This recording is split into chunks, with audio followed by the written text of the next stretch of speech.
Estás escuchando La Nación Audio. A continuación, Camila Perochena y Martín Marimón recorren 40 años después la vuelta de la democracia, año por año, a través de las voces de sus protagonistas en Primavera Cero. 23 de enero de 1989. 40 hombres y 6 mujeres que formaban parte del movimiento Todos por la Patria irrumpieron en el cuartel militar de La Tablada, en el Gran Buenos Aires. El intento de toma del cuartel derivó en un sangriento enfrentamiento con los militares que duró 36 horas.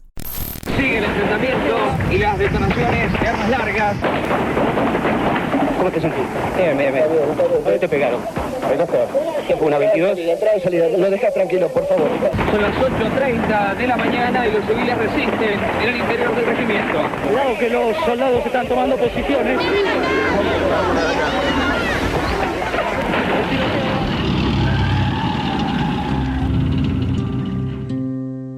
Así se iniciaba el año 1989, último año de la presidencia de Alfonsín.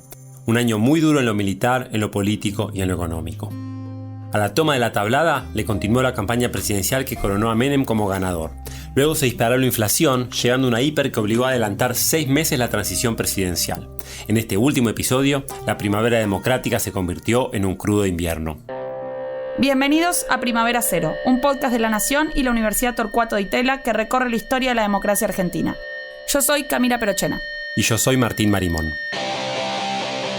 Porque con la democracia no solo se vota, sino que también se come, se educa y se cura.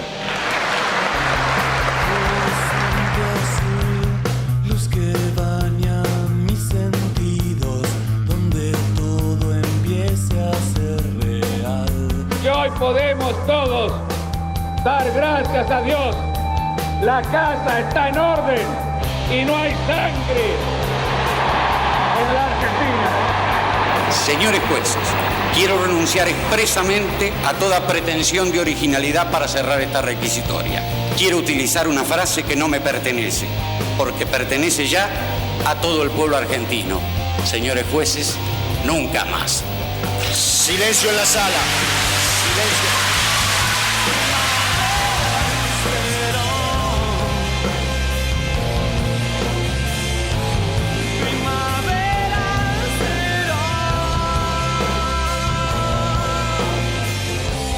Hoy están aquí, junto a la Confederación General del Trabajo, para el logro de la reconstrucción y la liberación nacional.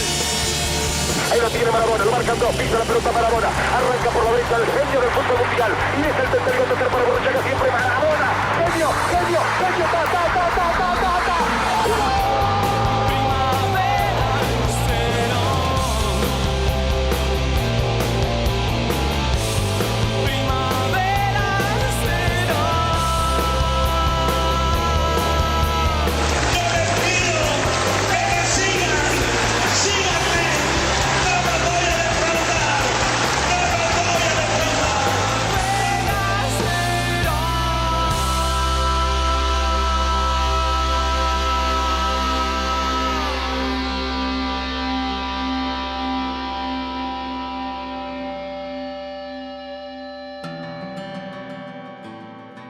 ...1989 se inicia con un acontecimiento completamente inesperado.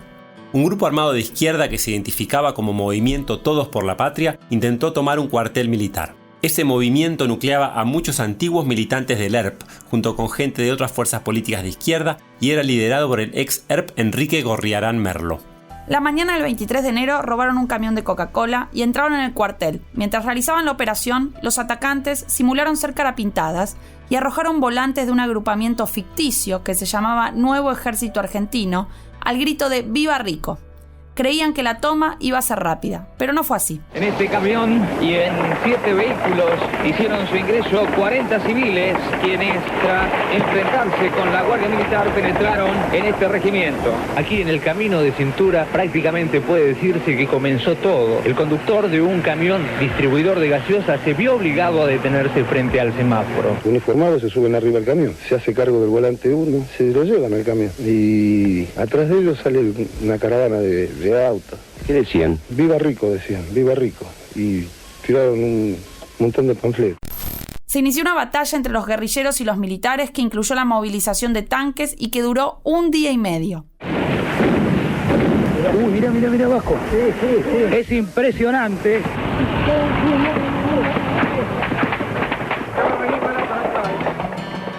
Ahora bien, ¿por qué ocurrió esto? ¿Qué llevó a 40 hombres y 6 mujeres muy mal armados y con escasa preparación militar a intentar tomar un cuartel en una época en la que la violencia revolucionaria parecía haber quedado atrás? ¿Cómo explicar esta acción un poco delirante? Acá hay 2 versiones. Una de las versiones es la que presentaron Gorriarán Merlo, que comandaba la misión desde afuera, y otros sobrevivientes. Según ellos, el objetivo era evitar un supuesto golpe militar que iba a estar encabezado por Zaineldin con complicidad del menemismo. Esta información se suponía la habían obtenido de diversas fuentes. Muchos sostienen que fueron víctimas de una operación de inteligencia. Quienes transmiten esta versión de los hechos intentan hacer hincapié en que no buscaban reeditar la táctica de la lucha armada de los 70, sino evitar un golpe de Estado. Hay otra versión que sostiene la historiadora Claudia Gil. Para Gil hay un tema que no cierra del todo en la versión anterior, que es por qué motivo los atacantes simularon ser carapintadas y arrojaron esos volantes que decían Viva Rico. Si había un golpe de Estado en marcha, ¿por qué había que mostrar elementos falsos que probaran que iba a haber ese golpe?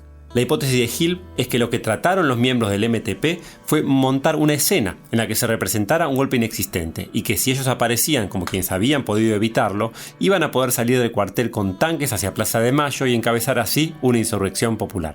Es decir, salir con los tanques del cuartel hacia la plaza y que se sume gente en los barrios. En su cabeza ellos tenían la revolución sandinista que había ocurrido en Nicaragua 10 años antes. Más allá de las distintas versiones, el grupo armado terminó por rendirse. Y ahora sí, observamos que una persona de sexo femenino también se acerca al grupo de los que acaban de rendirse. Imagen que demuestra que esto efectivamente está terminado. 9:13 de la mañana. El movimiento tuvo un saldo de 29 militantes del MTP muertos y 11 bajas de las fuerzas de seguridad. 4 militantes además permanecen desaparecidos. 2 de ellos, José Díaz e Iván Ruiz, a quienes se los ve rindiéndose en una foto del momento, fueron ejecutados y sus cuerpos desaparecidos. Una vez que se rindieron, los sobrevivientes fueron desnudados, encapuchados y torturados. Otros 2 de ellos desaparecieron luego de rendirse, Francisco Provenzano y Carlos Samojedny. Estos hechos se detuvieron recién con la llegada de Alfonsín al día siguiente, el 24 de enero, a las 11:30. 12:10 del mediodía y el presidente de la República se dirige hacia la parte central del cuartel. Y ahora sí, la imagen del presidente se ve dificultada debido a la gran cantidad de hombres que hay a su alrededor. Con el presidente iba Horacio Jaunarena, su ministro de Defensa. Jaunarena compartió con nosotros su recuerdo de ese recorrido por el cuartel. Nunca me voy a olvidar cuando yo fui a la tablada con Alfonsín. Ya estaba prácticamente, habían terminado la resistencia, pero estaban los muertos en el césped, y había, nunca me voy a olvidar, una chica de la tuya, una cosa así, muerta, pero con una expresión de felicidad en la cara, impresionante, aparte de otros cuerpos pisados por tanques, una catástrofe. Y vamos con Alfonsín, porque Alfonsín quería ir y quería estar ahí para evitar una represión excesiva. Cuando vamos, todavía había resistencia, a tal punto que cuando vamos caminando, vamos Alfonsín conmigo, teníamos que caminar 200 metros por dentro del cuartel. Desde afuera del cuartel empiezan a tirarnos francotiradores. Entonces vamos con Alfonsín caminando a los tiros, y un grupo del ejército nos rodea y vamos caminando así. El copamiento del cuartel de la Tablada fue un hecho de enorme impacto en la sociedad. El nivel de violencia, el hecho de presenciar una acción guerrillera, los muertos y los desaparecidos, todo parecía fuera de tiempo, era una vuelta a los años 70.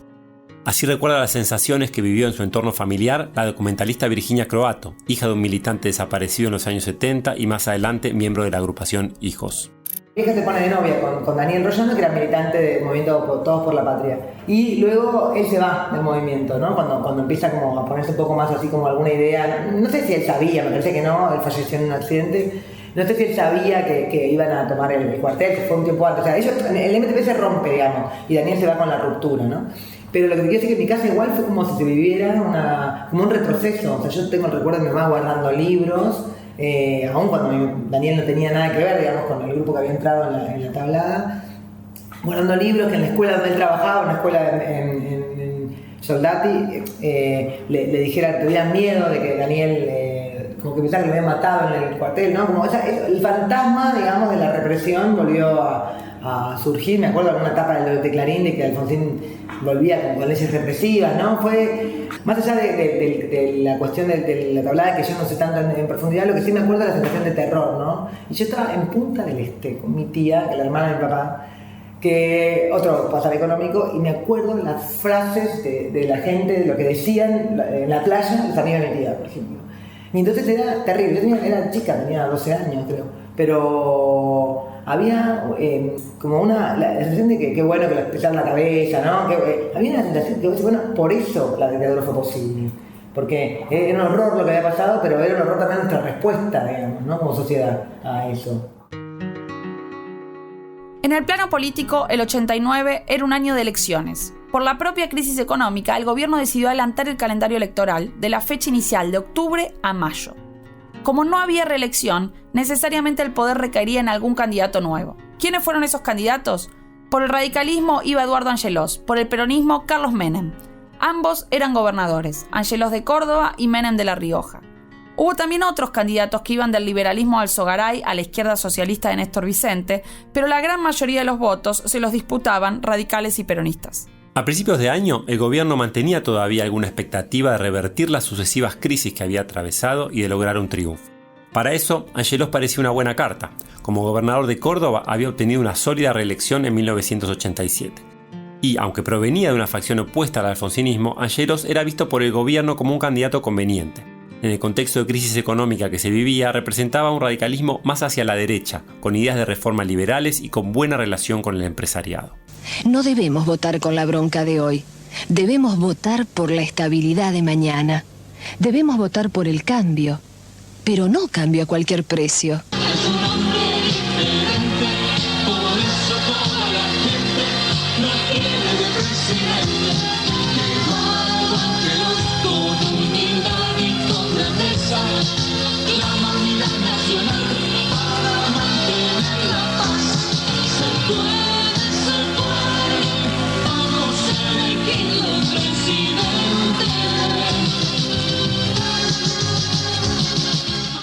En campaña, Angelós hablaba de tomar un lápiz rojo y una tijera, recortar el gasto público y hacer más eficiente el Estado. Gracias a los 30 millones de argentinos que apostaron a la democracia como forma de vida. Gracias también a esa democracia a la que le hemos dado tanto, amándola, sufriendo, disfrutándola, viviendo. Ahora le toca a la economía. Los argentinos tenemos servicios públicos caros y malos. Yo afirmo que los servicios públicos deberán ser prestados por quien puede hacerlo bien y barato. Hay que pensar en quien los recibe y no en quien los presta. Voy a privatizar todo lo que sea necesario. El Estado va a poder ocuparse en serio de sus verdaderas funciones: educación, salud, justicia, defensa, seguridad. Esa es mi idea. Un Estado austero, saneado, eficaz. Angelós. Para una Argentina que funcione. Pero la posición de Angelós era muy complicada. De por sí era difícil ser el candidato de un gobierno que para 1989 estaba en pleno naufragio, particularmente en el frente económico. En el episodio pasado te contamos cómo durante 1988 se había agravado el problema de la inflación. A pesar del intento de frenar el deterioro con el Plan Primavera de agosto de ese año, en los meses siguientes la situación se agravó. Así nos lo relató José Luis Machinea, miembro del equipo económico del gobierno. Todo el mundo sabía que había que irse antes de las elecciones, ¿no? Había que irse, quiero decir, que llegar a las elecciones en pesos era muy complicado. Y como siempre ha pasado en la historia argentina, el refugio debía ser el dólar. Lo único que estaban haciendo es ganar tasas de intereses altas mientras eso durara, y de repente a fin de enero, comienzo de febrero, se juntaron varios problemas. Uno de los problemas clave fue la falta de dólares. A fines del 88 hubo una sequía récord que redujo los ingresos de exportación. Por otro lado, se produjo una crisis relacionada con los préstamos de los organismos multilaterales de crédito que eran vitales para la economía. En febrero del 89, a pesar de arduas negociaciones, el Banco Mundial decidió dejar de prestar dólares al gobierno. En parte porque el economista Domingo Cavallo, como emisario de Menem, les dijo que si seguían prestando, el siguiente gobierno no iba a reconocer esa deuda. Así, el 6 de febrero el Banco Central se quedó sin reservas y dejó de vender dólares. Se produjo una devaluación que luego se trasladó a precios. Imagínense, la campaña electoral fue entre febrero y mayo de 1989, y en esos meses la inflación pasó de 9,6% mensual a 78% mensual. Hablamos sobre las dificultades de toda esta situación con Ricardo Joffre, político radical que fue el jefe de campaña de Angelos.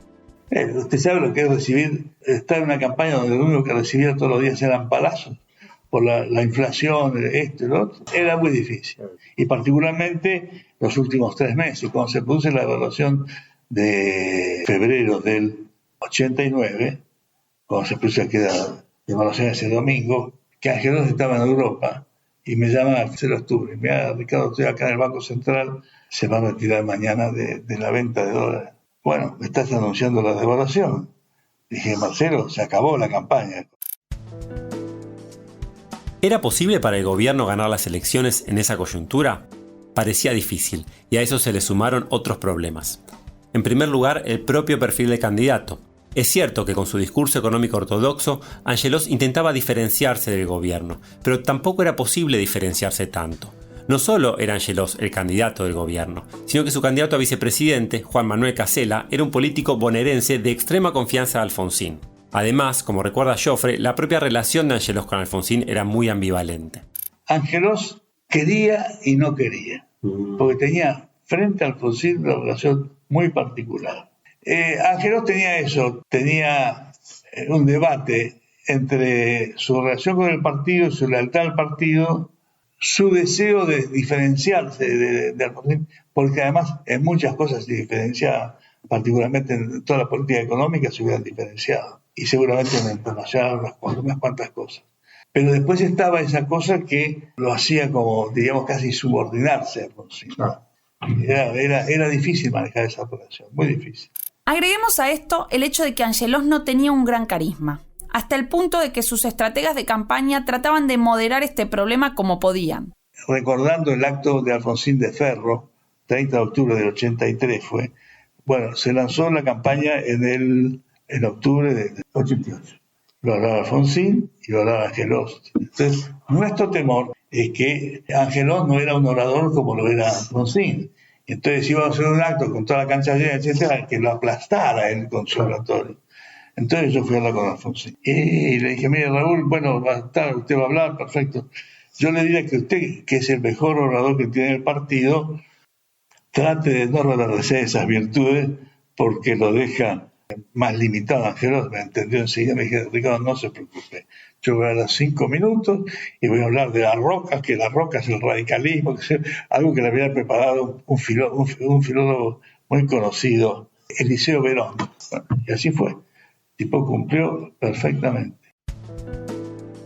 Junto con todo esto hubo situaciones internas que dificultaron la marcha de la campaña. Una de ellas tiene que ver con los problemas económicos y la renuncia del ministro Zurruil a fines de marzo del 89. Zurruil era el símbolo del fracaso del gobierno en la lucha contra la inflación. En los meses previos, el propio ministro había ofrecido al presidente en varias oportunidades su renuncia, pero Alfonsín, que lo estimaba mucho, nunca la había aceptado. Luego de la devaluación de febrero del 89, los rumores sobre la renuncia de Zurruil crecieron, pero fue una situación muy puntual la que aceleró todo. Era cierto clamor en el comité de campaña de que Zurruil no podía seguir. Y una mañana, que estaban en el equipo económico de Angelos, me van a ver y me dicen, mira, Ricardo, si seguimos así, esto se pierde, hay una posibilidad, porque estábamos ya en el pleno proceso inflacionario, hay una posibilidad de que se pueda moderar esto, y sería con la renuncia de Zurruil y que asuma Roberto Alemann como ministro de Economía. Esa noche, Angelos estaba filmando un programa con Fernando Bravo. Entonces estaba en el Canal 11. Y entonces me dice, bueno, mira, me dice, yo termino a tal hora, ¿y por qué no me buscas y comemos juntos? Bueno, perfecto. Y entonces me llama Cacho Storani y me dice, ¿qué va a hacer usted? Mire, voy a comer con Angelós. ¿Quiere venir? Sí, bueno, perfecto. Entonces lo vamos a buscar los dos y nos fuimos a comer los tres a un restaurante famoso en aquel entonces. Bueno, nos sentamos a comer y empezaban todas las pálidas de la situación económica y esto, el desastre. Entonces digo, mire, les voy a contar una cosa que me pasó hoy, a ver qué les parece. Entonces les cuento todo este tema de comida. Y dice, bueno, le dice Cacho Storani, dice, puede ser. Dice, pero le digo, acá hay que manejar bien las cosas, porque si no, para no tener un enfrentamiento con Alfonsín. Entonces él dice, Cacho Storani era el presidente de la Convención Nacional del Radicalismo. Dice, bueno, mire, yo tengo citada a la mesa directiva de la Convención Nacional en Córdoba el próximo domingo. Yo puedo sacar un mandato reservado para ir a hablar con Alfonsín para pedirle que lo saque a Zurril de estas condiciones. Bueno, así se quedó. ¿Y qué pasó? Angelós se subió a su auto y se fue al hotel. Y llega y se estaba realizando un congreso de los ferrocarriles. Y había un periodista de Radio Continental que lo ve llegar. Uy, me hago la nota del día. Entonces, será ser que le piden unas declaraciones, y en un momento dado le dice, ¿usted no cree que debía renunciar a Zurril? Bueno, yo creo que sobra, algo así, dice. Lo pasa a la madrugada, 3, 4 de la mañana, no pasa nada, pero el jefe de noticias de Radio Continental se dio cuenta y a partir de las 7 de la mañana, a las 10 de la mañana, un lío fenomenal y renunció Zurril. Me acuerdo que me llamó Cacho Storani esa mañana, me dice, Ricardo, ¿qué hizo este hombre? Este muchacho no está para las operaciones grandes, me dice. Aunque la renuncia de Zurril tal vez era inevitable, el rol de Angelós durante ese episodio hizo enojar mucho a Alfonsín, que estuvo algunas semanas sin hablarle. Mientras todos estos problemas ocurrían en la campaña del radicalismo, ¿qué ocurría del otro lado? Del otro lado estaba Menem. Menem, el que está en todas partes. Por eso que no me vengan a hablar de miedo, ni de corporativismo, ni de totalitarismo. Menem, el que reúne. Yo les pido que me sigan, síganme, no me voy a defraudar, no me voy a... Menem, el que esperamos. Ya te contamos en el episodio anterior que Menem, acompañado por el bonaerense Eduardo Duhalde como vice, había triunfado en las elecciones internas del peronismo en julio del 88 frente a Cafiero. Eran dos precandidatos muy diferentes, Cafiero moderado y socialdemócrata de diálogo permanente con Alfonsín, Menem con características de caudillo carismático y un discurso de salariazo y revolución productiva. Así lo expresaba en sus spots de campaña. El señor presidente se puso muy cabrero porque Carlitos Menem está siempre primero. Menem presidente, vuelve la alegría. Esa línea de campaña Menem la profundizó luego del triunfo y trabajó con mucha fuerza en mostrarse como la exacta contracara del gobierno. Mientras Angelós hacía malabares para diferenciarse de su propio partido, para mostrarse como un gestor prolijo, Menem prometía en cambio un cambio profundo, un futuro brillante de bienestar para todos, un mensaje de esperanza y felicidad. Niños pobres que tienen hambre. Por los niños ricos que tienen tristeza. Por la justicia que hace falta. Por el pan en todas las mesas. Por los jóvenes sin porvenir. Por los viejitos sin presente. Por los hombres de trabajo. Por los sin techo. Por la alegría. Por mañana. Por la esperanza. Por los otros. Por nosotros. Por la tierra. Por la vida. Por amor. Por Argentina. Menem, además, hablando de salariazo y la revolución productiva y cuestionando el pago de la deuda externa, tendía un puente con banderas históricas del peronismo: industria, trabajo, independencia económica. Queremos terminar definitivamente con esta Argentina de la especulación y de la usura para entrar a la Argentina de la cultura del trabajo y de la producción. El 14 de mayo, Menem presidente. Las promesas de Menem generaban entusiasmo. El propio gobierno, aunque al principio había pensado que Menem iba a ser más fácil de enfrentar que Cafiero, se dio cuenta rápidamente de que tenían enfrente a un candidato muy hábil que les iba a hacer difícil la campaña. Así lo recuerda Joffre. Nos resultaba un candidato a presidente muy difícil para enfrentarlo, porque no iba a ningún enfrentamiento. No había un debate de ideas. Él estaba con la revolución productiva, el salariazo, etc. Y era muy difícil hacer una campaña contra un tipo, además, cuando vos, ¿qué tenías que exhibir? Los logros de tu gobierno. Y en definitiva, los logros de tu gobierno, que era la política de derechos humanos, las institucionalizaciones, pero era limitado para lo que estaba pasando a la gente en ese momento, que era el tema de la inflación y que el dinero no alcanzaba. Entonces, fue muy difícil eso. Además, Angeló le tenía un gran respeto a Menem, porque lo conocía mucho, habían sido compañeros en la facultad en Córdoba. Él estaba más preparado para enfrentarlo a Cafiero y no a Menem. Por el debate, él tenía la lengua filosa, asquerosa, en determinado momento cuando quería, y eso se le hubiera podido dar mejor con Cafiero. Con Menem no quería. Las elecciones se realizaron el 14 de mayo de 1989. Menem obtuvo 47% y Angelós un 37%. Menem ganó en 20 de los 24 distritos electorales, mientras que Angelós solo triunfó en 4: Capital Federal, Chubut, Córdoba y Salta. Fue un triunfo contundente y mucha gente salió a la calle a festejarlo.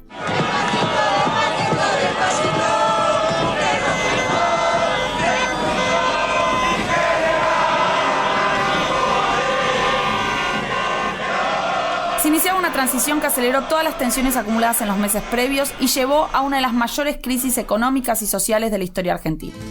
El triunfo de Menem generó un temor muy fuerte en los mercados.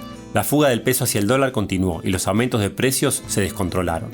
Veamos un poco la secuencia de los datos de inflación mensuales. Ante las elecciones, los incrementos de precios fueron del 17% en marzo, el 30% en abril y casi un 80% en mayo, cifras que ya de por sí eran muy altas.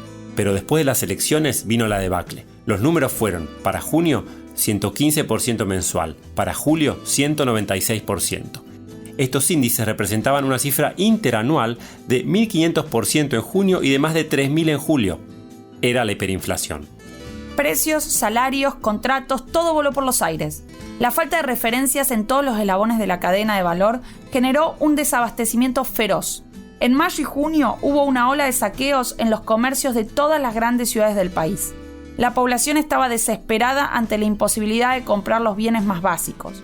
14 personas murieron producto de la violencia generalizada y del accionar de la policía. Y hemos tomado de los vecinos la asistencia de defender a la fuente de trabajo. Gracias a eso tenemos nosotros nuestra familia que mantener y proteger los depósitos, que son donde nos piensan invadir. Aparentemente van a tratar de dispersar a la gente que se ha juntado aquí en esta zona. Se abocan gases lacrimógenos y lo ven, les van, le hablan en el fondo.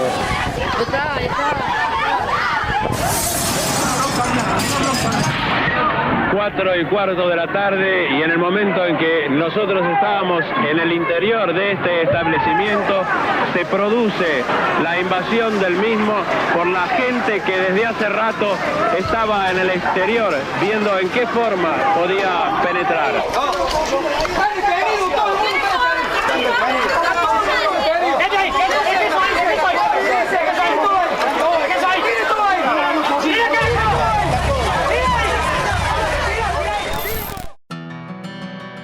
Todo esto pasaba en un contexto agravado por una gran crisis energética. La sequía había dificultado la operación de las centrales hidroeléctricas y nucleares, y durante 1989 los cortes de luz y los cortes de agua se volvieron crónicos. El colapso social llevó lógicamente a una crisis política. El gobierno quería adelantar el cambio de mando porque se hacía insostenible gobernar en esa situación económica caótica. Los 7 meses entre las elecciones de mayo y la fecha de asunción de diciembre parecían ahora una enormidad. El dirigente radical Federico Storani nos contó sus discusiones con Alfonsín en esos días. Yo recuerdo una de las últimas conversaciones que tuve con él en ese periodo, que un poco yo me resistía a que entregaran participadamente el poder, y me explicó estas cosas. Dice, bueno, sin poder como lo tenemos, lo único que va a hacer es deteriorarse para que nos hagan escupir sangre, como algunos decían, para que no volviéramos nunca más. Ese era el planteo de algunos. Dentro del peronismo había posiciones encontradas. Algunos, como Cafiero o Eduardo Bauzá, pensaban que no había que aceptar el adelanto en la entrega de mando, para que la bomba le estalle al radicalismo y no a Menem, que escupieran sangre, como recordaba Storani. Pero finalmente Menem terminó aceptando el adelanto de la sucesión con una condición clave, y es que el radicalismo en el Congreso tenía que permitir mayorías parlamentarias del peronismo para poder sacar leyes fundamentales como la reforma del Estado y la ley de emergencia económica. El nuevo gobierno quería tener manos libres para poder implementar cambios drásticos que le permitieran domar la inflación. Era el inicio de un nuevo ciclo. De la mano de Menem, la Argentina entraría durante los años 90 en una serie de cambios estructurales profundos, consecuencia en parte de las propias crisis que el país atravesó durante la década que ahora se cerraba. Pero volvamos al momento previo, al inicio de esta transición anticipada en junio de 1989. Así anunciaba Alfonsín por cadena nacional el adelanto del final de su gobierno. He impartido instrucciones a las autoridades respectivas para que se instrumenten en el más breve plazo posible los mecanismos de consagración del candidato virtualmente electo el 14 de mayo de 1989 para el cargo de presidente de los argentinos. Concluidos los procedimientos previstos a ese efecto, he resuelto resignar a partir del 30 de junio de 1989 el cargo de presidente de la Nación Argentina con el que el pueblo me honrara desde el 10 de diciembre de 1983. Luego de ese anuncio, mientras las manos le tiemblan levemente en un intento de contener sus emociones, Alfonsín pronunciaba unas palabras de despedida al pueblo argentino.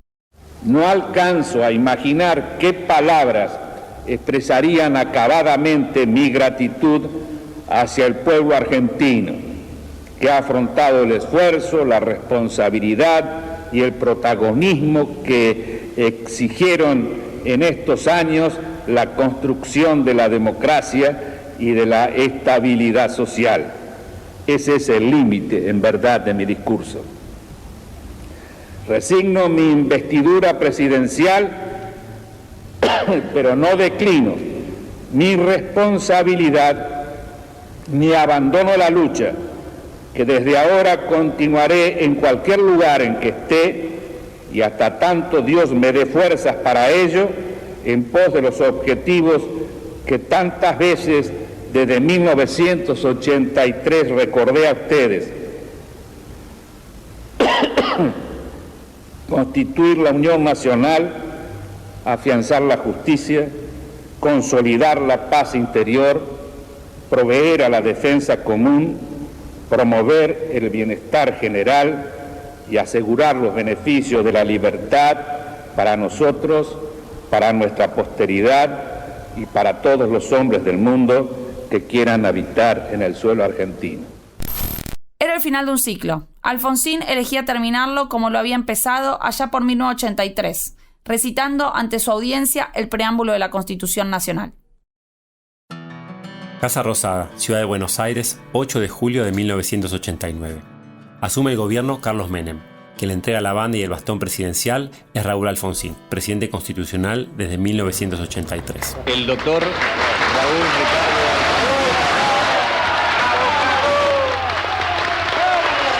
hace entrega. ¡Viva la patria! ¡Viva el doctor Carlos Saúl Menem! ¡Viva la memoria del general Perón! Ha hecho entrega de la banda presidencial al presidente de la Nación, doctor Carlos Saúl Menem, juntamente con el bastón presidencial. Este hecho tan simple, el traspaso de mando de un presidente constitucional a otro, no ocurría en el país desde hacía más de 60 años, cuando en 1928 Alvear se lo había entregado a Irigoyen. Era cierto que el país estaba sumido en una crisis económica y social sin precedentes y que el propio traspaso de mando había tenido que adelantarse varios meses. Era cierto también que, como te contamos en este relato, muchas de las iniciativas de este primer gobierno democrático habían fracasado. Pero la ceremonia del traspaso de mando, ocurrida en ese año de 1989, mostró que la democracia en el país había dado un nuevo paso, había superado un umbral, sin importar la gravedad de los conflictos y las crisis. Los presidentes ahora podían terminar su mandato sin verse interrumpidos por un golpe de Estado. No era comer, curar y educar, pero era algo que los argentinos antes no tenían. Llegamos así al final de esta temporada de Primavera Cero. Agradecemos a Horacio Jaunarena, Virginia Croato, José Luis Machinea, Ricardo Joffre y Federico Storani por su participación en este episodio. Esto fue Primavera Cero, historias de la democracia en Argentina. Esperamos verlos en la próxima temporada sobre los años 90. Hasta luego. Hasta luego.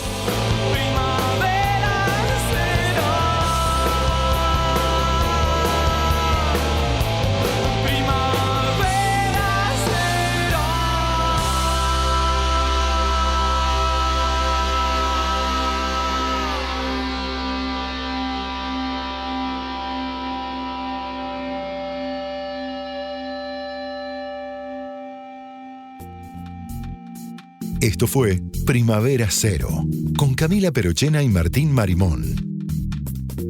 Escucha todo el contenido de La Nación Audio en www.lanacion.com.ar/podcast. Sumate para no perderte ningún episodio. Estamos en Spotify, Apple Podcast, Google Podcast y en tu reproductor de podcast favorito.